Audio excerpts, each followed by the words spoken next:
Hello, this is Eric from PurpleLint.com, and today I'm going to be doing a full review of FX Photo Studio Pro version 2.6, currently at the Mac App Store for $19.99. I'm going to start with a review of the program, and then I'll go over my dislikes and then my likes so we can end on a positive note. So let's get started. When you first launch the program, you're presented with your work area. You have several options for importing your images.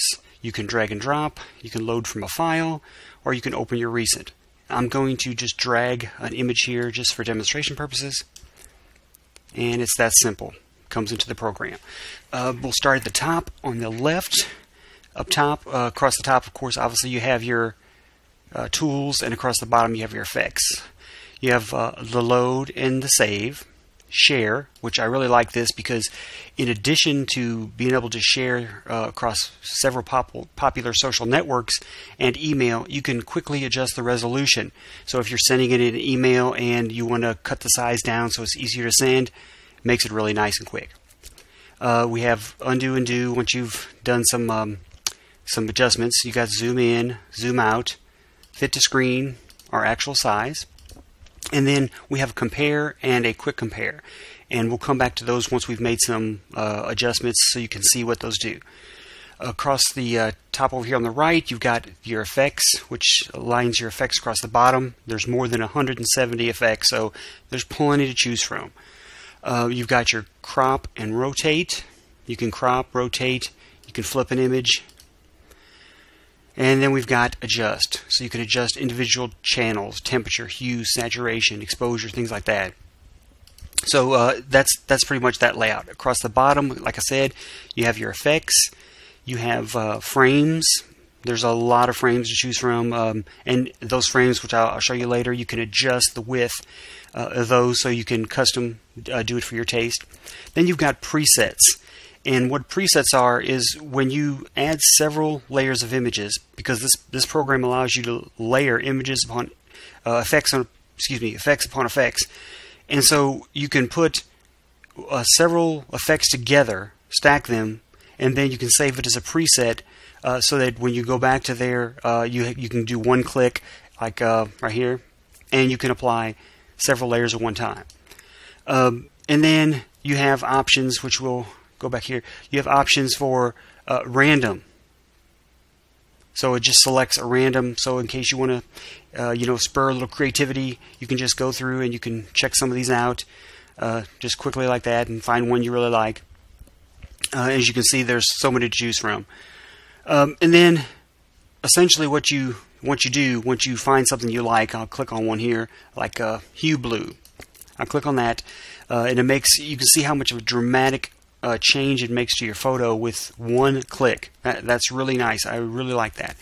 And you can also come up to here and you can adjust the amount of the effect. More effect, less effect, things like that. I'm just going to go ahead and say apply. So now I can also, like I said, I can go here and I can crop. And with cropping in this program, it's really nice because you can put in a width and a height, or you have proportions, and they have some popular sizes here. I like this because if you're working on a image that's going to be going on a website, let's say, and you need 16 by 9, you can sit there and get that resolution, and then you can just adjust the little bars here, get it to where you want it, and just move it around, find the part of the image you want, and then quickly just say apply, and it'll crop.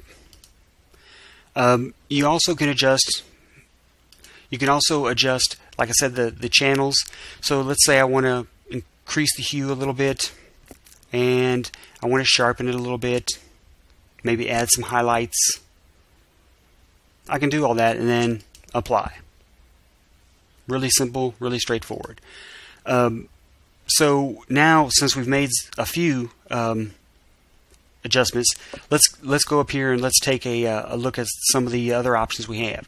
So let's say we want to add alien skin, right?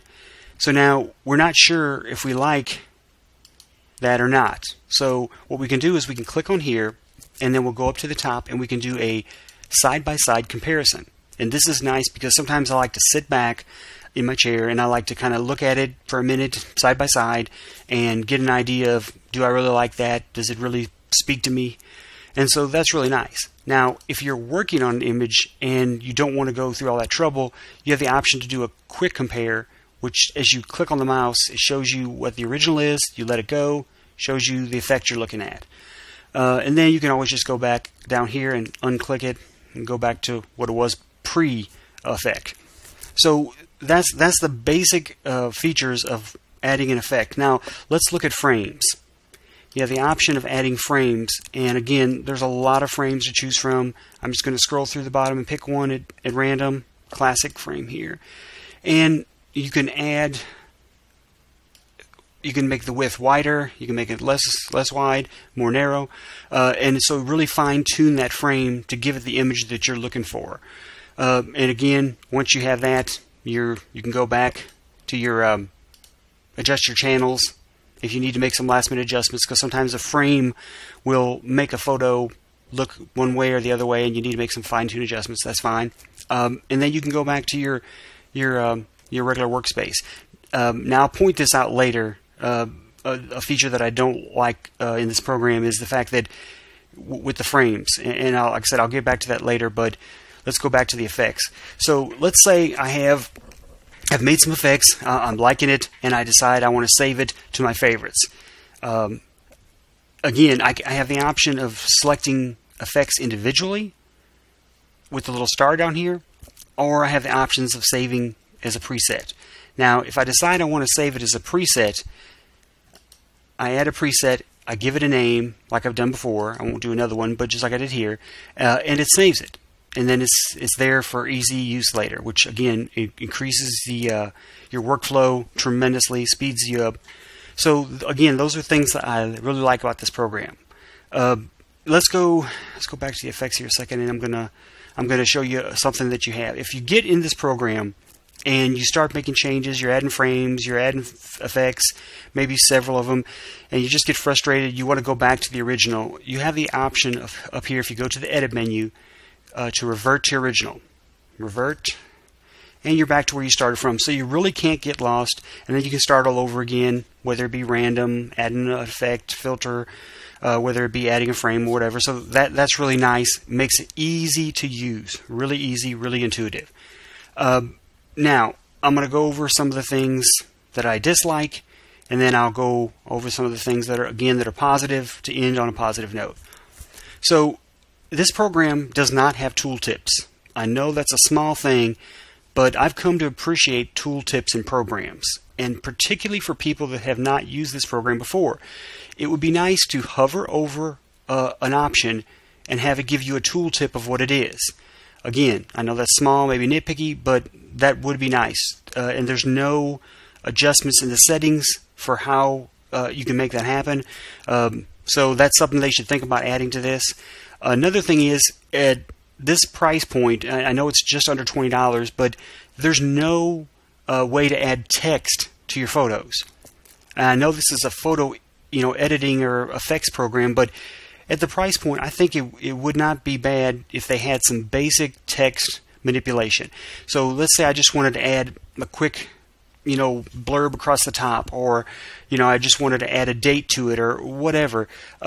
I don't have that option. So you have to have a separate program to do that, which again, like I said, at this price point, I don't think it'd be that hard to have just some basic text. That would be a nice feature, something that's kind of lacking. So that's the negatives. Now the positives. This program makes it so easy to look like you know what you're doing, even if you don't. And trust me, I'm no photo genius. With a couple of clicks, you can add some tremendous effects. And let me go back and just show you my preset.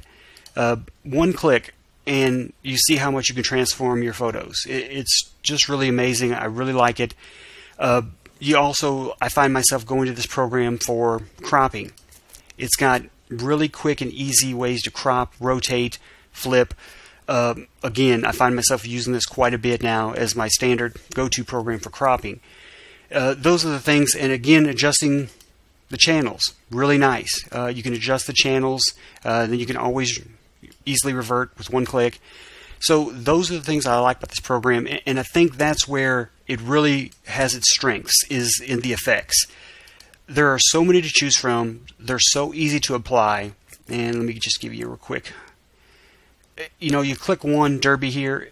Look at that. You're transforming your photo tremendously. You can pop on a frame, save it, and it looks like you spent a lot of time. I love that about this program. Also, I like the fact that you can add multiple effects on top of each other, and then, like I said, save them as a preset. Again, it increases the amount of or decreases the amount of your workflow, and speeds you up. Makes it so much easier when you're working with batches of photos, maybe taken at the same time, same day, same color situations. I really like that. I like the side-by-side compare. That's a really nice option, and I even like the quick compare. There's a lot to like about this program, and very few things that I don't like. If you have a Mac, I strongly recommend you check it out. I'll have a link below to the Mac App Store so that you can look at it. I think it's really a great program for your Mac. If you're really looking for the ability to add text, let's say, even basic text, you might want to, and especially if you have an iPad or iPhone, look for the version of this at the iOS App Store.